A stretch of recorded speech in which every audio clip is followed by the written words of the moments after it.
Hi, this is a video. I'm going to try and make it a quick video as well for my students taking GCSE Electronics. We've just started doing Chapter 4 control circuits, and I'll put a link to this in the video description, and you can get it onto the EduCAS ebook by clicking this link here.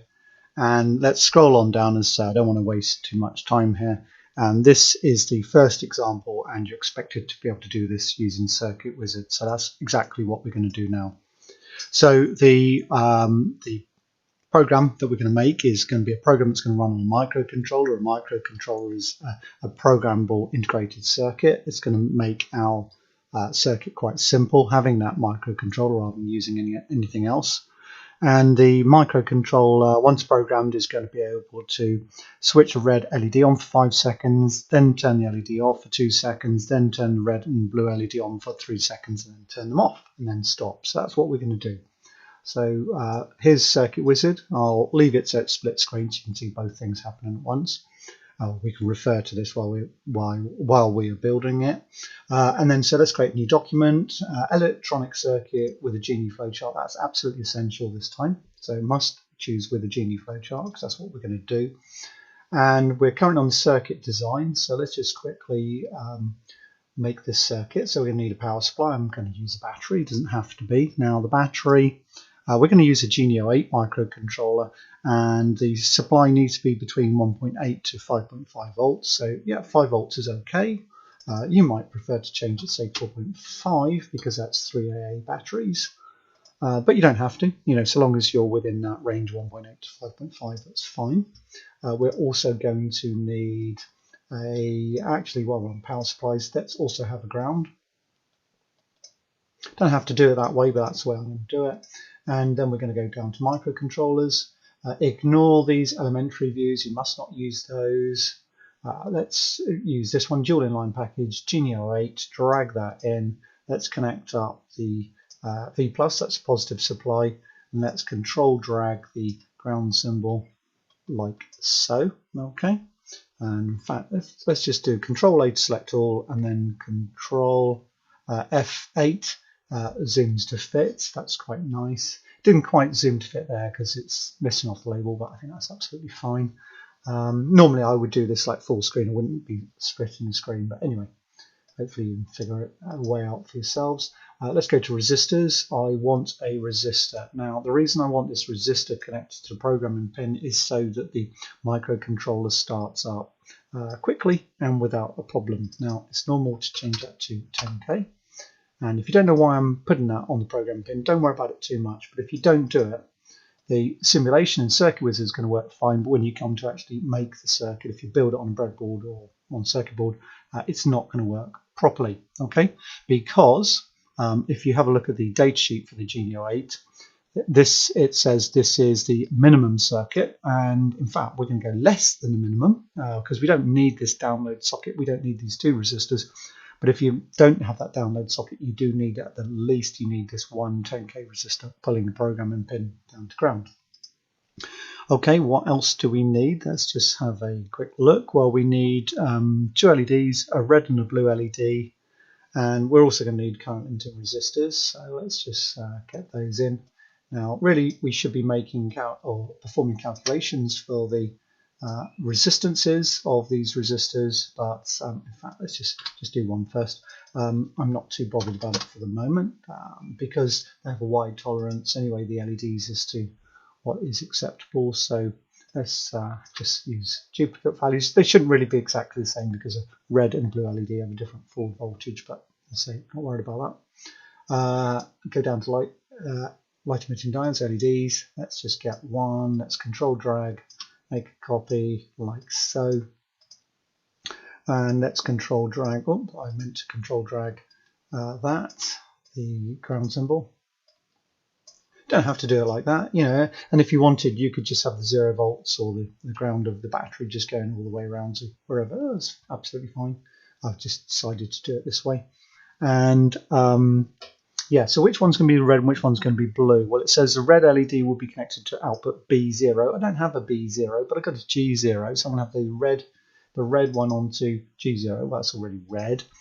Blue LED connected to output B1. Well, I don't have a B1, but I've got a G1, so that will be all right. I'll just do that.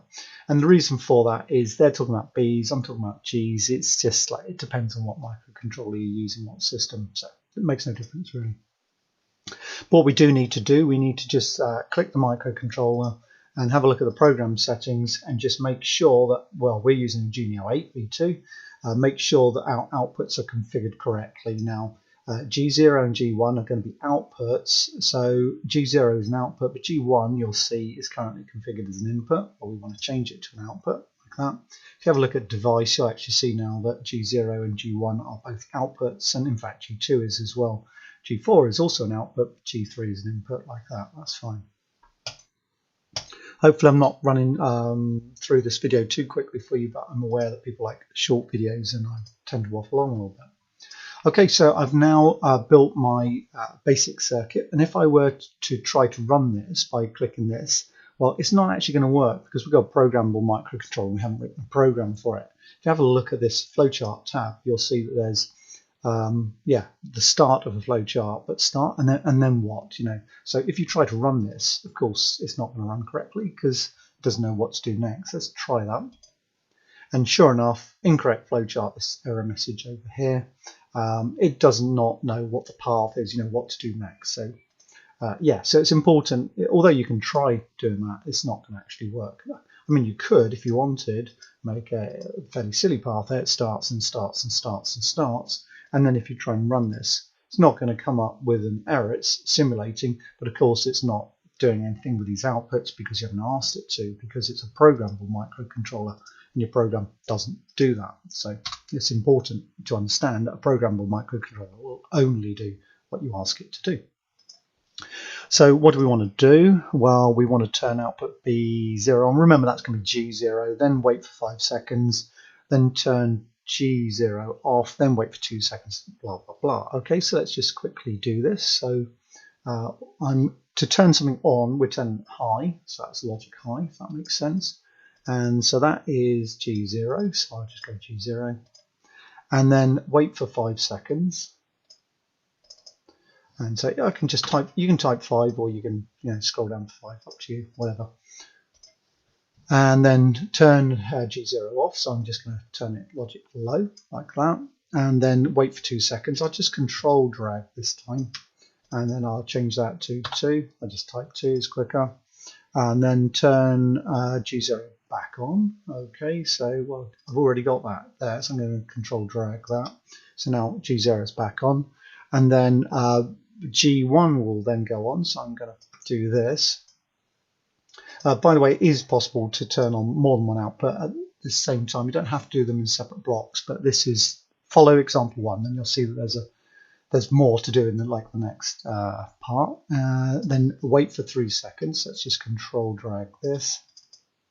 So change that one for 3 seconds. Turn G0 off, so that's going to be a low. Oh, I never actually changed that one, did I? So that's G0. That's G0 off, so I want to take G0 off again, and then turn it up at B1 or G1 off, so let's just control drag that, change that to G1, and then stop, so stop there. Okay, and now let's just go back to circuit diagram. Let's just watch, see if it works. So one of them goes on, and then there's a delay, and then they both go, and then they're off, and then they're both on, and then they're off. Okay, and that's it. Now, if you want, what you can do when you run this, you can actually watch the flowchart as well, running at the same time. You'll see that there we're on the wait for 2 seconds, and then it did high, and then wait for 3 seconds, and it's going to go low and low like that. Okay, just be aware that when you have the flowchart also showing at the same time, it slows down the simulation as well. Not a problem in this case, but it can be a problem if you've got like fast timing cycles. Okay, now another way you can view it is when you're in the flowchart view, you can also click run. And then this time you can view the digital inputs and outputs as well. So although you haven't got LEDs showing here, you can actually see what the outputs will be. So in actual fact, strictly speaking, you don't have to have the circuit made. You could if you want work entirely in this view, but I think most students actually like to see the circuit. Okay. Right, that's it for this video. You should read through this document up to this point. This is page 6 of chapter 4, control circuits, and have a look at these two issues, then have a go at solution 2. I'm going to post another video about that one. Do read through this stuff, and then have a look at, you've already done this stuff actually in doing this exercise. Show the output pins used for each output of the chosen microcontroller. You need to name the microcontroller. It's not obvious what they want you to write here, but in this particular case, we used a Genio 8V2. If you remember, let's just click this thing. Program settings, so it's a Genio 8V2. So Genio 8V2, red LED is connected to output. Red LED is that one was connected to G0. The blue LED was connected to G1. And then does the program perform the correct sequence? Yes, it did. Okay, and then you carry on. Okay, but I will post some more videos. Hopefully you found that useful. Please give it a thumbs up. Please subscribe if you haven't done so already. Thanks.